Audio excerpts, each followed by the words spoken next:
Welcome to RICO 12 Speaker Meeting Podcast.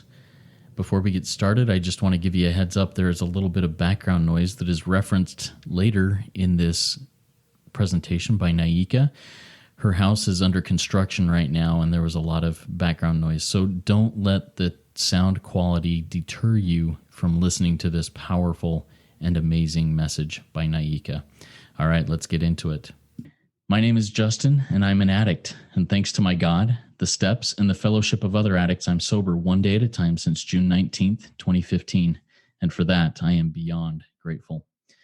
Welcome to the RICO 12 Speaker Meeting. We are an organization whose addictions include alcohol, drugs, lust, and sex, food, and gambling, just to name a few. We come together from all places, faiths, and backgrounds to learn the similarities of addiction and to gain tools and hope from others who are walking a similar path. We invite recovering addicts with at least 1 year sobriety and who are actively working their recovery in their respective fellowships to share their experience, strength, and hope on a live Zoom webinar each Friday at noon Central Time for 20 to 25 minutes. Then we, the live audience, get the opportunity to ask questions of that guest speaker for another 20 to 25 minutes. If you are hearing this meeting in a recorded podcast form and would like to participate as a live audience member in the future, please go to www.rico12.com. That's RECO12.com, like recovery 12-step, RICO12, to learn more and to submit your email address there to receive weekly invitations. RICO 12 is a self-supporting service, and we really appreciate your help in keeping us working our Step 12 in this matter. We gratefully accept contributions to help cover the cost of the Zoom platform, podcast platform, web hosting, and administrative costs. To contribute, you can go to rico12.com/support, or you can click the link to PayPal that will be in the chat of the live meeting and also in the show notes of the podcast.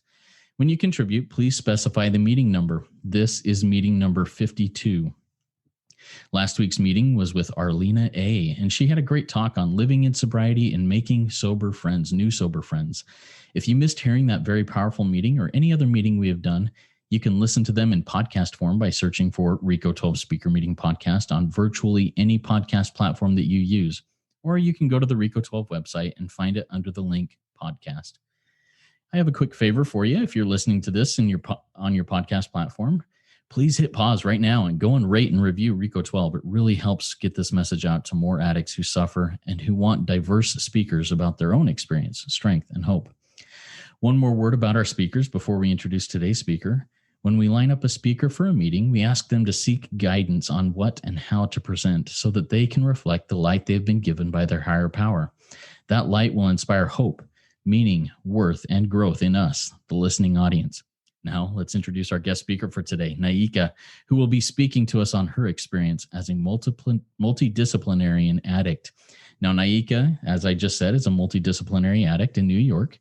She will be sharing her experience, strength, and hope of thriving and prospering in multiple fellowships. What's her secret? Well, here's a little hint. It's found on page 53 in the AA Big Book. Take it away, Naiika. The floor is yours.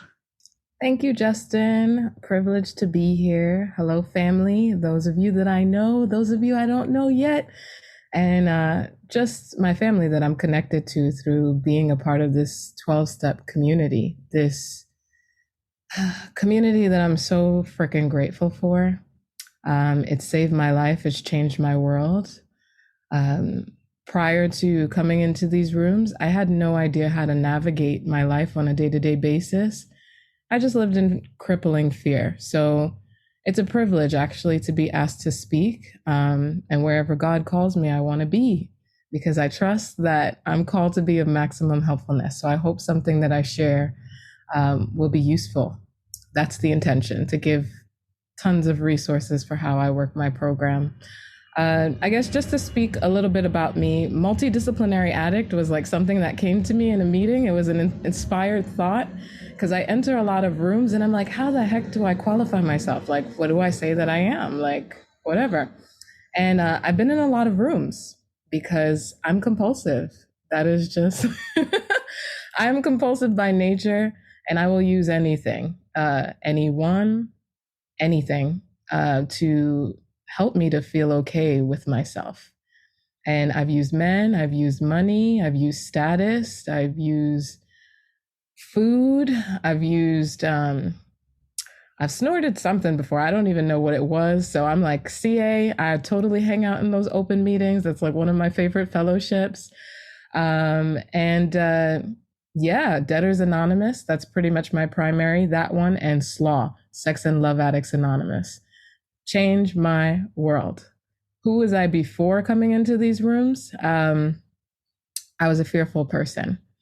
Since growing up, I feel like I was born an addict, honestly. Yeah, I think about that. I'm like, it's a gift to be an addict because most people don't realize how compulsive they are.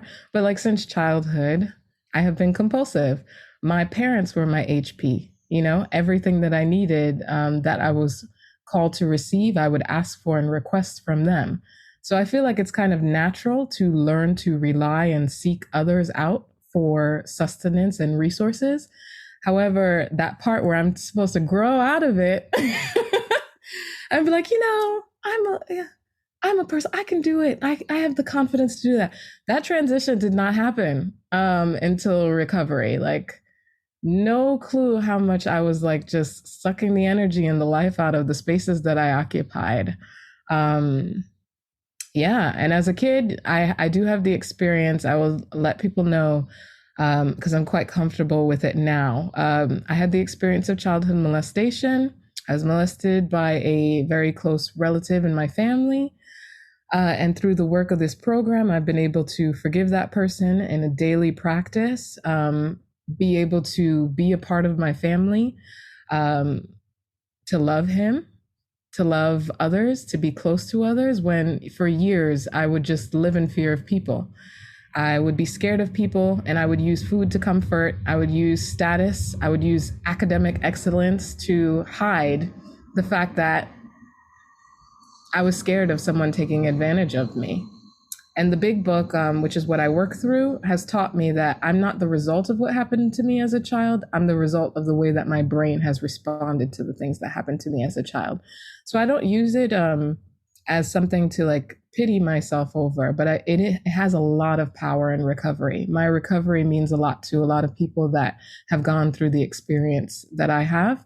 So anyone who's in incest had the experience of incest, anyone that's had the experience of childhood trauma, I'm with you. We do recover in these fellowships. And I hope that the tools that I share today can be of use to someone.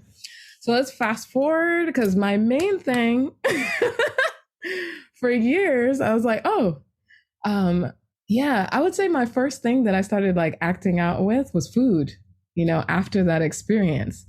It was just like, yo, how can I feel good? Birthday parties, all that stuff, give me cake, like give me candy, give me things to like numb myself out and put me to sleep.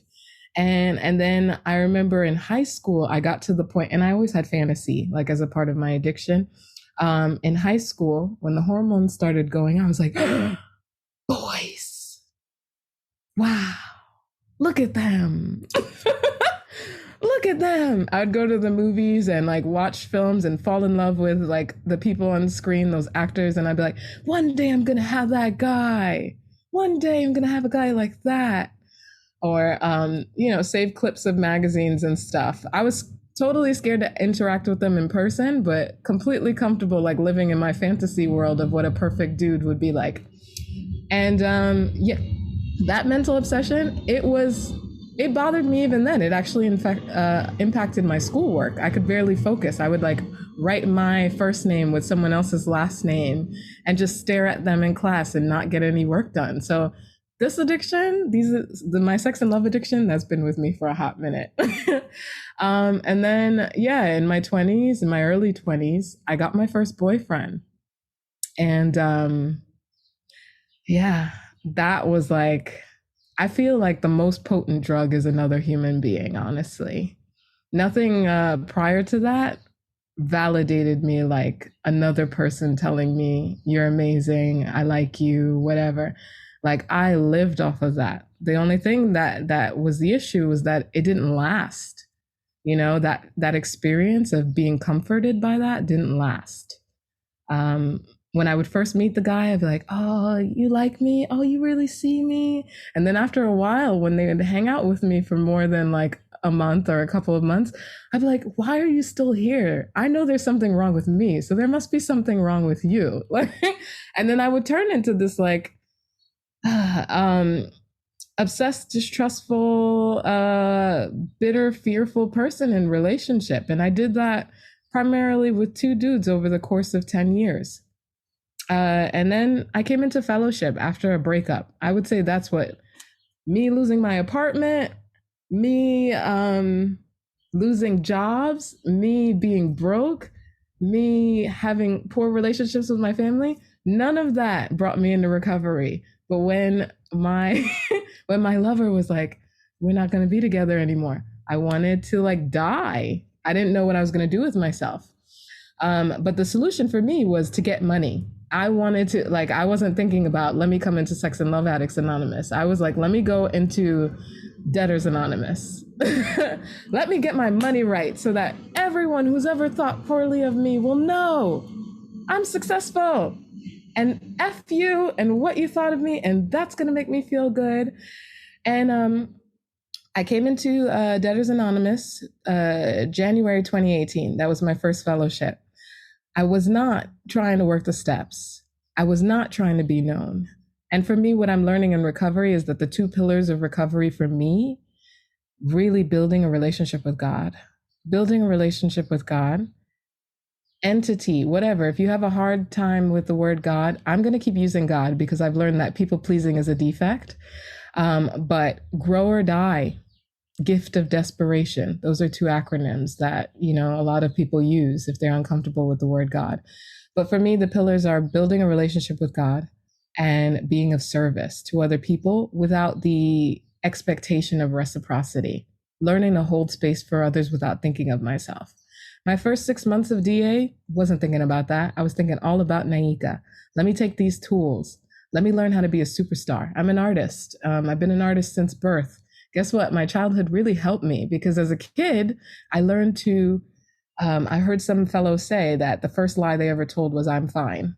So for me, everything's fine. Everything's good. My life is amazing. I'm going to excel. That makes me a perfect performer. You know, I can get in front of a group of people and just, everything's glossy. Everything looks good. But inside I was dying. I've struggled with suicidal ideation for as long as I can remember, sense of purposelessness, feelings of like, yeah, just not having a purpose, not having an identity within myself or my relationship with God, not having that. My status was everything to me. I wanted to be a good daughter. I wanted to be a good sister. I wanted to be a good performer. I wanted to be good for everyone. And it was driving me absolutely nuts. So in DA, you know, I could totally addict my way through recovery. And I did for the first 2 years. It was just like, let me take these tools. Let me practice it. I didn't want to sponsor. I didn't want anyone to guide me because I didn't want to have conversations about my business. And God blessed me with with exactly what I wanted to show me that it didn't help. In my first 6 months of DA, I received a career success beyond my wildest dreams. My childhood dreams that I desired, everything that I could have ever wanted was gifted to me. And guess what Naiika did? She responded in total fear and panic. The thing that would make other people, I would think, happy, like, yes, I worked so hard for this, great. I was like, wow, I'm inadequate. I can't keep this up.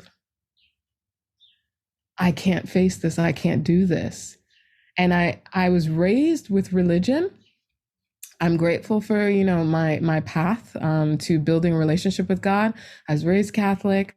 You know, I had a relationship with God and I would talk to God, but I could not, like, I was very faith without works. I would do until I was too scared to do. So I remember when that experience happened, I heard God tell me, like, it's okay, like, you can do this. And I said, no. Let me call people. Let me eat something. Let me seek out someone else to tell me that I'm an F up, because I know deep down that is the problem. Like, I need someone. My addictions, I find, really affirm how I feel about myself internally. I want to feel like a victim. I want to have self-pity. I want to have self-loathing, because for me as a child growing up, that feeling of feeling really, really, really low, after a certain time, it would propel me upwards. My addiction doesn't like moderation and slow progress. It wants to bring me really freaking down, because it says, yo, this is how you're going to shoot up. This is how you're going to get up again. Be miserable. And then you're going to have the resolve. You're going to be so angry. You're going to get everything you want. Like, you're going to go for it. My addict does that. It says, let's bring you down, girl, so that you can go up. And my highs were really high and my lows were really, really painfully low. Really painfully low. So what I'm learning in recovery now is the gift of moderation, to progress steadily in my recovery. My addiction is progressive. It gets worse, never better, but my recovery also progresses. And I'm learning that day in and day out. So really in DA, I phoned it in. I came back into the rooms. I disappeared for like 6 months, thinking that a man would help me, and that leaving the country would help me, that seeking therapy would help me, that going to church would help me. I tried like all kinds of things, read all kinds of books, read all kinds of relationship books, read all kinds of financial books. I joined a ton of fellowships. I found Debtors Anonymous, like I said. I went into the CODA meetings, but like no one would qualify in the meetings in New York. They'd be like, who has recovery and wants to qualify? No one would ever really be like, they want to do that. So I was kind of like, I'll hang out here and make friends, but I'm not going to do any work. I found Arts Anonymous, which is a cool, really cool fellowship of artists that are in recovery from fear. UA, I did all of it. Except SLAW. I didn't come into SLAW because that one I was like, I don't have sex and love problems. I have a not having sex problem. Okay. I have a I don't need men problem. I don't need that fellowship. I don't want to be in that one. So that one was the one that actually changed my world. Shout out to all the sponsors that when I got into DA, when I came back into DA after having my public, embarrassment, I did get a sponsor. My sponsor was working me through the 12 and 12 in DA. Wasn't doing anything for me, honestly. I would read it, circle the stuff, do the stuff, but nothing. And I kept getting up to step 4 and not getting past step 4. So eventually, as I kept talking about relationship problems in Debtors Anonymous, my sponsor said, go into Sex and Love Addicts Anonymous. 2 meetings into Sex and Love Addicts Anonymous, I had my camera off. I changed the spelling of my name. I was like, I don't want anyone to know me. My sponsor, Barb, plucked me out of a meeting, said, yo, you want to work the steps? I was like, yes. And she expressed to me this way. I had never been to a Spiritual Gangsters meeting, which is the community that I'm a part of, Big Book Slaw, Big Book Coda. Never been to that meeting. I just spoke with her and she understood me. I'm a fast addict. Like, it doesn't take me long. Oh, I want donut. Oh, that man's the solution. Let me get him. Oh, money. Where's the money? Oh, spend. It's so fast, I can't afford to have, to spend years like cycling through the steps. What I inherited, hey, anyone who works their program differently, whatever way works for you, that's the solution for you. Thank God for it. Someone expressed to me like 4 times 1 is 1, 1 plus 1 plus 1 plus 1 is 4, 3 plus 1 is 4. However you get to that solution, get to that solution. For Naiika though, I really hold really tightly to the early tenets of AA. They work people through the steps in like 4 hours. So me working the steps in a month with my sponsor Barb and my grand sponsor Nikki, that was what I needed. The steps are my education, and sponsorship is the way that I apply it, and I learn to live out the steps on a day-to-day basis. So talking about being a multidisciplinary addict, I'm in a lot of rooms.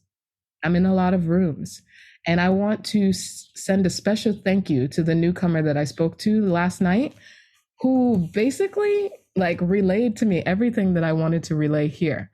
They said they don't want to buy another book. I was like, get the big book of Alcoholics Anonymous.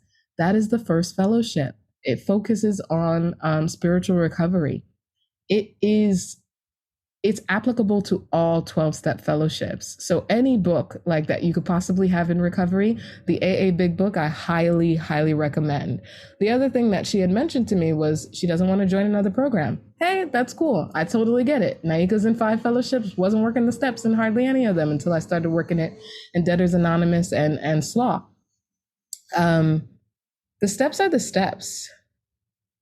What I inherited from spiritual gangsters was a way to like the steps as a design for living.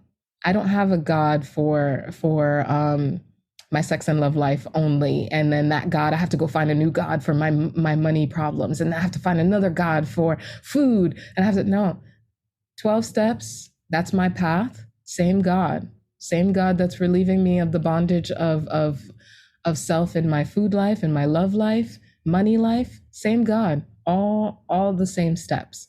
So working the steps in any program, I highly recommend Spiritual Gangsters, given that like they blessed my life. The recovery I got in that fellowship really, it I don't know what it did. It blew up my DA recovery. Like they taught me how to be honest. They taught me how to work a program. Like I can cycle through all 12 steps in a day. And I'm going to share with you how I do that briefly before we wrap this up. But same steps. It's just go to God, build a relationship with God, build a tight relationship with God, be of service to others. So when Naiika's having problems with Naiika's identity as like a beautiful Black woman, I go and help another beautiful Black woman. When Naiika's having identity issues with my money, my finances as an artist, I go into Debtors Anonymous and I start working with another artist who's struggling. When Naiika's having identity issues with food, I go and work with another person who's having food issues. It's the same steps, but I need fellowship in different communities. And I do need a sponsor if I'm compulsive beyond human aid in certain areas. I work my programs in the 2 main areas that are likely to kill me. For me, that's romance and finance. Men, woof, potent drug, okay? Money, status, potent drug for this addict. But whatever it is that it is for you, like utilize that, because the substance addictions can kill me literally, but the non-substance addictions can make me want to kill myself. So working a program, working the steps is like the foundation. And then with that, God, what would you have me say to them? Okay, so how I actually work my program. I recite my steps 1 through 3 daily in the first person in the present tense.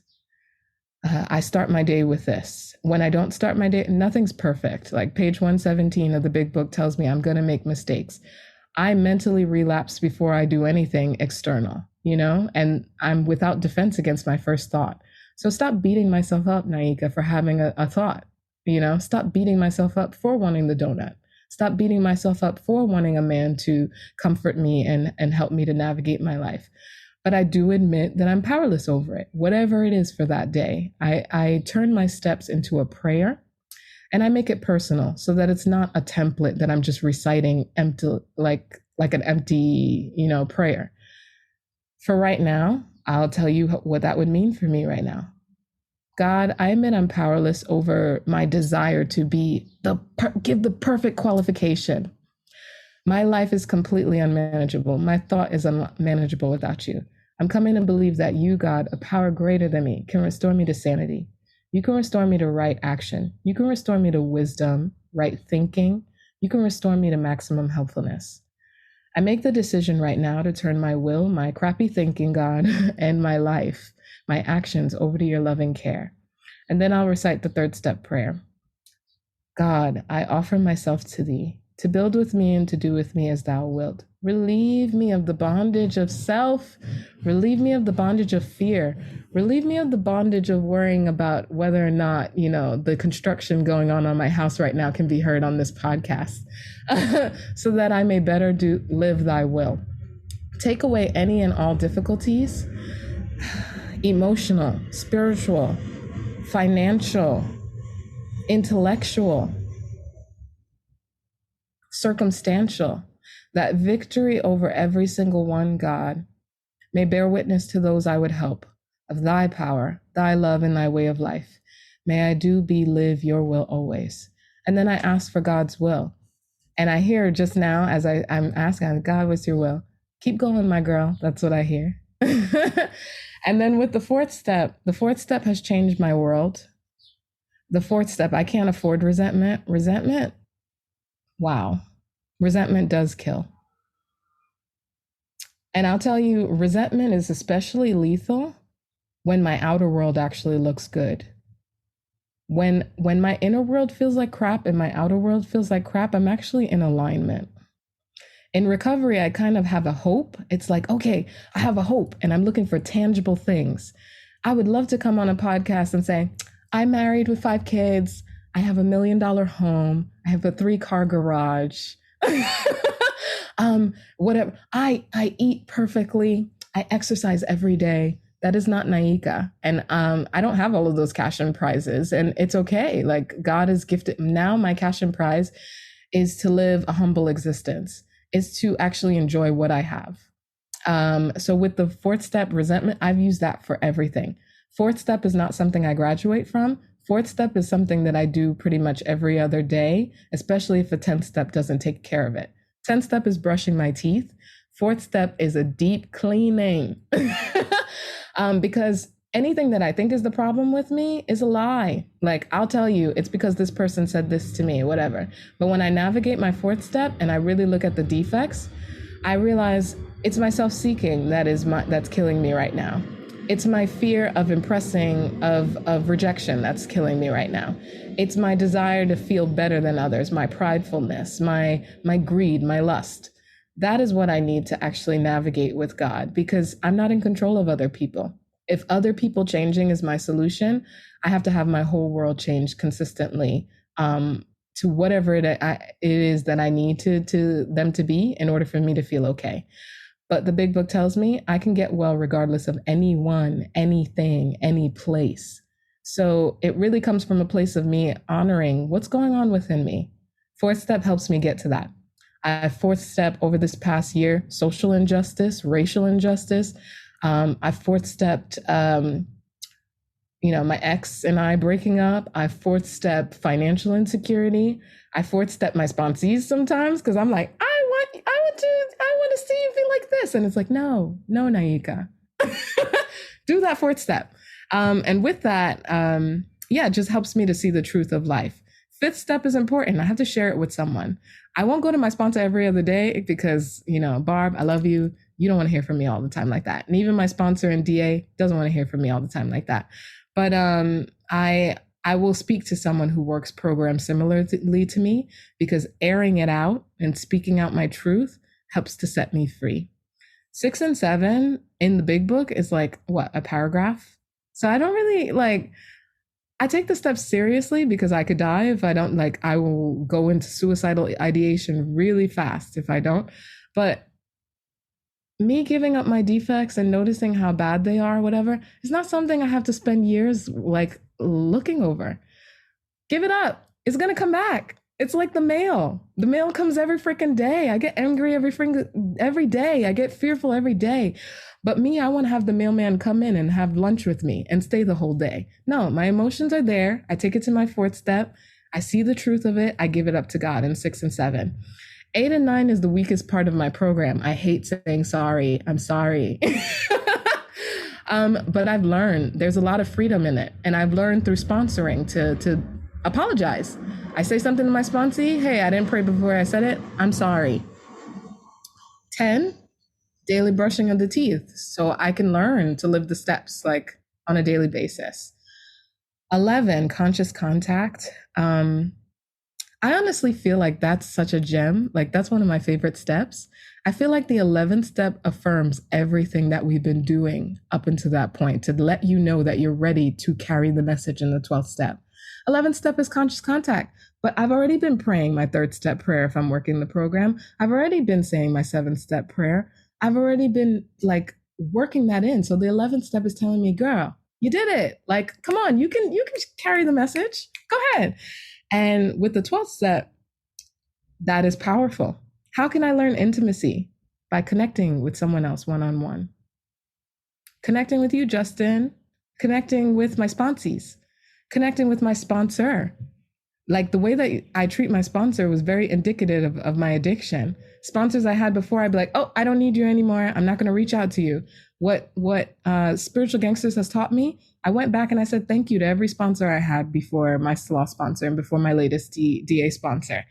Thank you. You were helpful to me. My past is an asset. Even 5 minutes ago is an asset. My Catholic upbringing is an asset. Me being a Black woman is an asset. Me having childhood sexual molestation is an asset. When I use it in my recovery, without carrying the message, I just focus on what's happened to me. But when I carry the message, I see the power that the message has in other people. Oh, so with that, what can I say? The last thing I'll share, because I know we got to wrap it up, is resources. Like Big Book sponsorship, Cameron's workbook, I've taken that into every fellowship that I sponsor in. It could be found bigbookssponsorship.org, I think it is, the website. My home community, slawtoronto.org, that's the website where you can find all of our meetings. Spiritual Gangsters, we have a WhatsApp group. Like we live to serve. And I get so much joy from it. Like being a giver is like an amazing privilege. Being a sponsee, that's giving, noticing how you're giving in every capacity. Like God is everything. Like God is, wow. Like what God has gifted me in recovery, I really just can't even say anything. Anyway, 25 minutes. I'm not going to be able to tell y'all everything, but in the Q&A, any question that you have for me, especially for the socially anorexics like myself who fear one-on-one, whatever, now is your time. Like ask me anything. It is like a privilege for me to be able to be here, be with you, Justin, be here as a part of my Spiritual Gangsters community, as a part of Debtors Anonymous community, Arts Anonymous community, CA, AA, all of the A's. Like it's a privilege to be here. So with that, I just pass, and I look forward to hearing from all of you. Awesome. And Naiika, it's a privilege to hear from you. Awesome stuff. I loved your step 3 prayer and the different relieve me of the bondage of, typically it's the bondage of self and then we move on. But I love how you specified things. That's a game changer for me. I appreciate that. All right. We have several questions that have come in, and I'll start going through those one at a time here. First one is from an anonymous attendee. Anonymous attendee says, thank you. Very, very inspiring. You said that you have 2 important things in your recovery. 1, building a relation with God, and 2, being in service.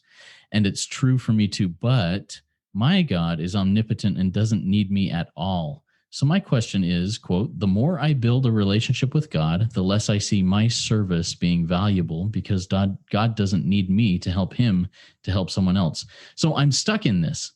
Not sure my question is clear. So what's your feedback on that, Naiika? I understand you. God doesn't need me. God wants me. Wow. I heard one of our fellows say, like, God is obsessed with me. I love to think that way, like about God. God doesn't need me. Yes, the work is going to get done, regardless of whether I'm doing it or not.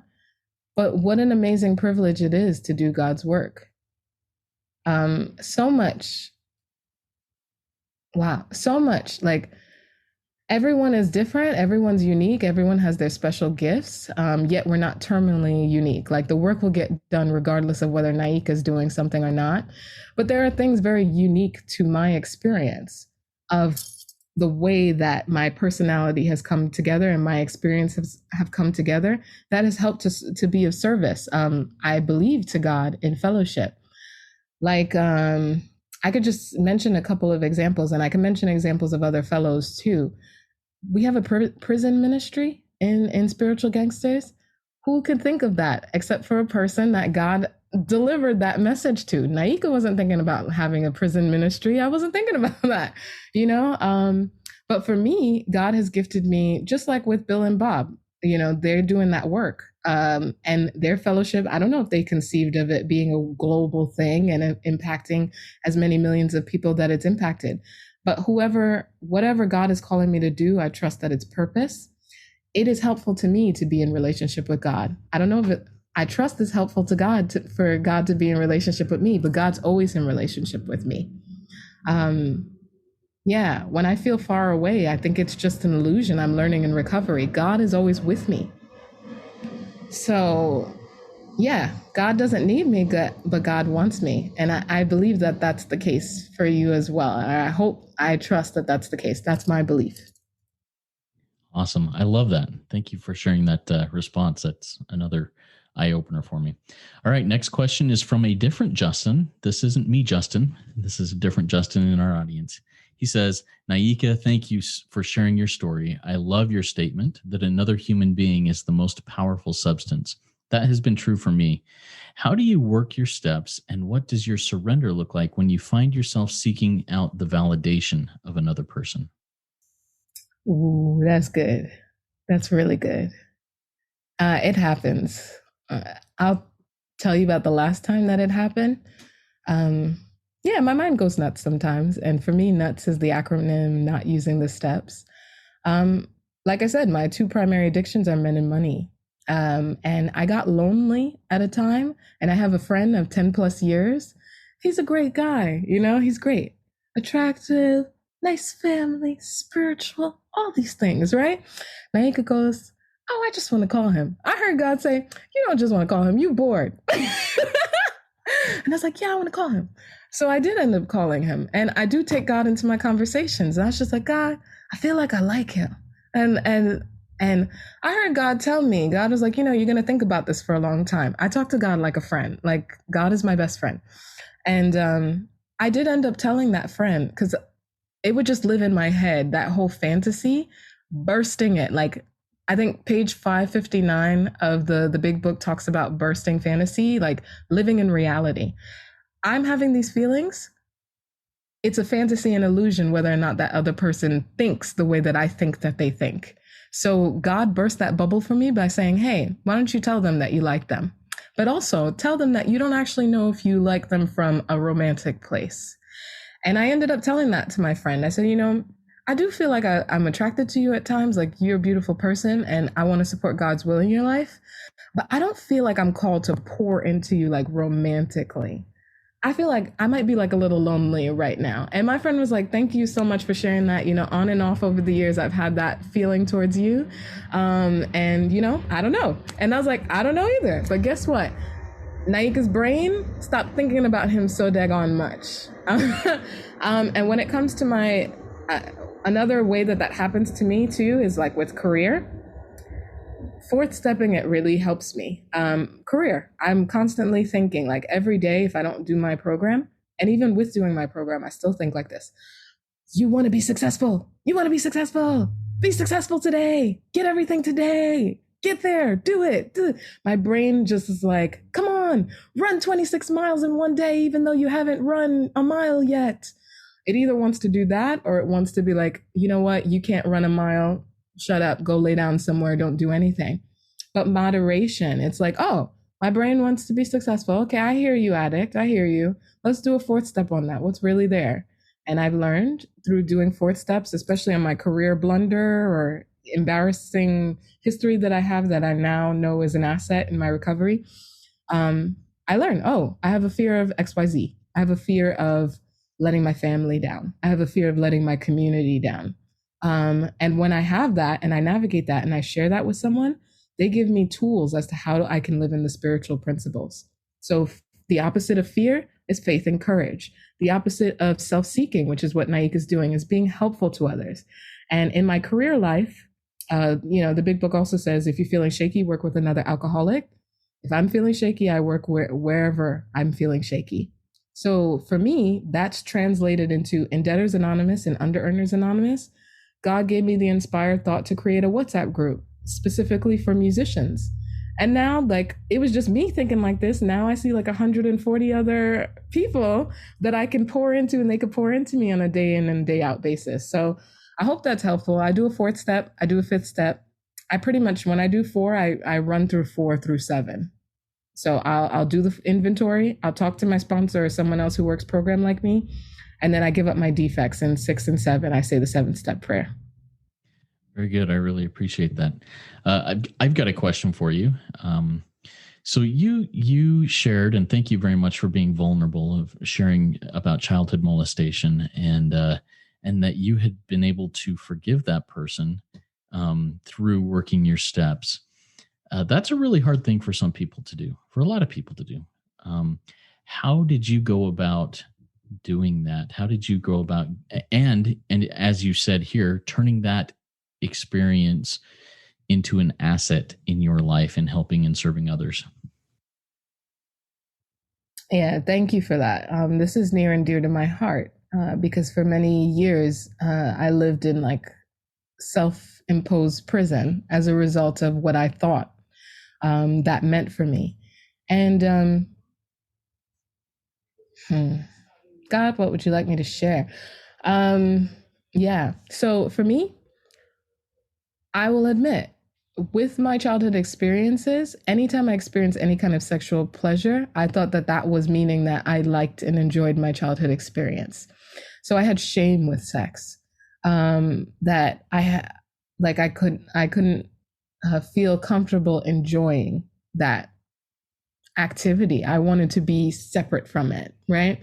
So with that, you know, accepting pre-recovery, I did a couple things. I actually spoke to the person. I only keep my inventory. I don't share other people's business, so I won't say who it is in my family and things of that nature. But pre-recovery, I confronted the person. I did like a little bit of 12-step stuff, but I had no structure. I didn't know what I was doing. I spoke with him. I read him a letter of how that stuff impacted me. And I thought he apologized. And I thought that would be it. Like my whole family knew. I was like, okay, that'll be it. I still was so angry. Like anytime I would get angry, and especially like I would drink too and I'd be in relationship, I would call him up and go, I'm so effing mad at you, what you did. And he has his own addiction stuff. He's high the majority of the time, and I pray over him and I'm building a relationship with him. And in his, like, one of his, drugs will help you to like be honest. That's why we use it. These things work until they stop working. So when I was speaking with him, he's like, yeah, I'm so sorry. And he's like, I'm working on myself. I've been meditating. I'm like, who are you to do good things with your life? You're supposed to be the enemy that I hate forever. But as I get close to people, I learn that things are nuanced. One person's enemy can be one person's like best friend. Even with myself, there's some people who know me as Naiika. Oh, she's so helpful in recovery, XYZ. And then there's some people that know me like Naiika effed up my life, and she, being in relationship with her screwed me up. That's why I can't like hang my identity on what other people think, because that if that's true for them, that's true for them. So for me, in recovery, I fourth stepped it again, 4 through 7. And what happened was, yeah, I came to the fact that, hey, it's okay that I enjoy sex. It's okay that even in my childhood, my body responded in ways that seemingly made me think that I enjoyed my experience. That's okay. I don't have to hate my body for that. And as I learned to like love myself and be like, hey, it's okay. You had that experience. Okay. It's okay to have pleasure with sexual experience. It's okay. With that, and then taking it into carrying the message. When I do the fourth step in my 5th column, we have 5-column system, and I'm going to run through it real quick. Column 1, what do I resent or have fear for? Column 2, why am I afraid of it? In my column 2, when I write out all the yucky things in my brain as to why I'm afraid of it or why I resent it, I actually go through my column 2 and I say, is this fact or is this imagination? Is this real or is this judgment? And very little of what I think is actually factual information. The facts I take to a properly appointed authority, like a therapist, like a doctor, like, whatever. And then column 3, what does this affect? Me holding on to fear and resentment affects my whole life. It affects my relationships. It affects my finances. It affects my ambition, the vision of who I see myself as. It affects my sense of security, emotional, spiritual, intellectual. It affects my what's the first one? I forget, but it's on the workbook somewhere. And then column 4, what are the defects? But column 5, what's the spiritual principles? Naiika realized and I speak of myself in the third person sometimes, through doing my work on the sexual abuse, fear, victimhood. Not that I wasn't a victim, but I'm a grown ass woman now. Pardon my cursing, but I curse in the spirit of love. Past the point of the initial experience, if I'm still living as though the experience is happening to me in that moment, I'm living in a sense of victimhood, and I can claim responsibility for that. Distrust, that's me. And selfishness, I'm only thinking about me. I'm not thinking about anybody else. But the spiritual principles to that, victimhood is my sense of victory. How has God claimed the victory? God brought me into recovery, into the 12-step rooms. God gifted me a ton of therapists. God gifted me my sponsor, Barb, and my sponsors in the other fellowships. God gifted me the spiritual gangsters community, and I could speak to other people who've had sexual abuse history. God gifted me the inspired thought to, in my family, I've actually shared with them the 4th-step template that I use. And I've spoken to the younger members of the family as a result of doing this work. Hey, I was touched by this person in childhood. Do not touch each other this way. This is how it impacts you as you grow up. If anyone touches you in the family or outside of the family, come to one of us that you feel safe with. If I'm thinking about myself, I don't have time to be thinking about these little ones. So the work really works. When I did that 4th step, it showed me how I could be of service to my family, to my community at large, fellowship, outside of fellowship. I don't even distinguish anymore. It's all the same thing. So yeah, I hope that that's helpful. When I did that 4th step, God showed me how to use it as a point of power. Awesome. Thank you so much for sharing that. We have a couple more quick questions, and I'll combine them into one here. One is the question, what is social anorexia in recovery? And the second one is, how long have you been working in these programs? Okay, cool. Social anorexia is fear of people. And you can be a sexual anorexic, physical. Me, the way my social anorexia shows up, I'm good in groups. I was raised social. I am a 1st-generation Haitian American woman, very proud of my culture. And I was raised being around people. But being around people doesn't mean that I have intimacy. So I could have fun, ha ha, hee hee. I could be in a meeting going, yeah, ha ha, hee hee. But one-on-one, deep fear. There's some people who go into groups and have deep fear as well. But social anorexia is just depriving yourself of human connection. That's what that means for me. Crippling. So a lot of people have it to different degrees, like people have addiction to different degrees. But for me, it was like life or death, because when I lived in anorexia actively, I would really struggle with suicidal ideation. And honestly, I feel like everybody has anorexia, because anorexia is deprivation. Addicts don't live in moderation. We starve ourselves, then we gorge. Have lots of sex, then have no sex. Have lots of food, then have no food. Spend lots of money, then spend no money. Anorexia is part of addiction. And I think that would be my definition. Awesome. And then the last question was, how long have you been working in the programs here? Okay, so I've been in recovery in the rooms now 3.5 years. To me, it really doesn't mean anything. I don't even and I've been in SLAW for a year now. Sobriety time is not my objective. Recovery is my objective. So sometimes I meet newcomers who are a weekend program that are on fire, that have what I want, and I want to be around that energy. So for me, yeah, I've been in the rooms 3.5 years, but I haven't been in the rooms doing any work for 3.5 years. I'd say that I've really been working a program the last 1.5 years solidly. Awesome. Thank you for sharing that. Do you have any, let's see, it looks like we've covered all of the questions that have come in. So Naiika, do you have any final words of wisdom to leave us with before we close out the meeting here in just a minute? Please work the steps. Please. Any way that you can. If this is a path that you find is working for you, it was such a waste of time for me to be in the rooms thinking that the meetings would help me recover, thinking that I could get someone else's recovery off of osmosis, thinking I could get someone's spirituality off of osmosis.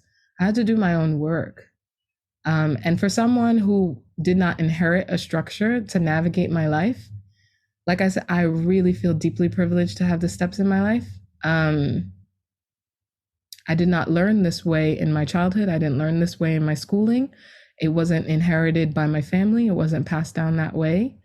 And I hear a lot of people say, like, working the program is hard. Addiction is harder. Living without a structure is way harder than the work that I'm probably applying probably a quarter of the work that I applied to my addiction. So yeah, if you're in the rooms and you're thinking about, like, should you work a program or not, try it. See what happens. Do the work. And if you need any resources, come hang out at SLAW. Even if you don't even think that's a problem, come see about spiritual gangsters. But whatever you do, whatever path you think is going to be right for you, whatever God is leading you to, or highest power, if I say HP, apply yourself to it and see. It doesn't matter if you have doubts. It doesn't matter if you don't even believe it's not going to work. I didn't believe it was going to work either. But do the work and just see what happens.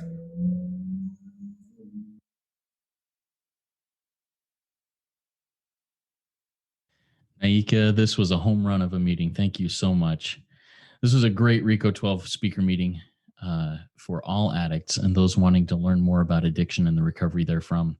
If we didn't get to your question, or if you have other questions, please feel free to go to rico12.com/forum and join in our community and ask those questions and answer others' questions that may come up.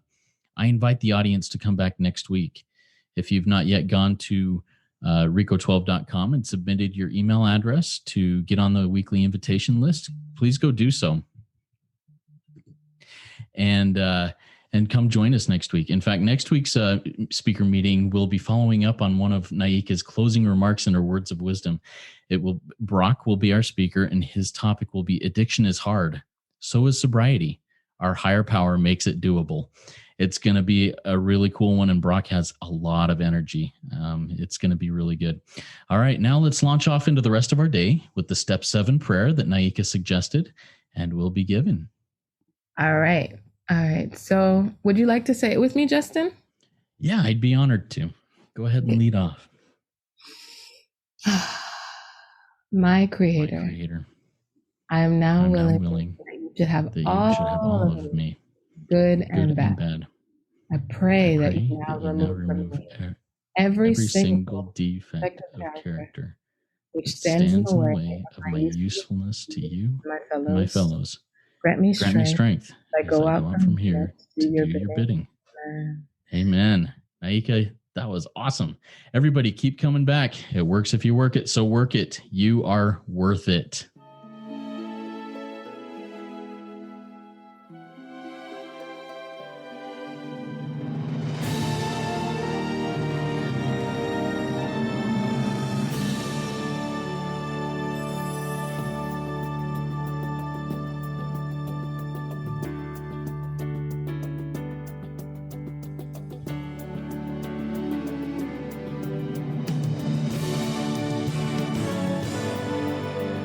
Standing still a moment, carving out this time, reflecting on the landscape of this life of mine. Peaks too high to conquer, streams too wide to cross, troughs too deep to walk through without incurring loss. Yet here I am, still standing tall, despite the rough terrain. One like me survived the storms and walked through wind and rain. Still standing, I will fight the good fight, still searching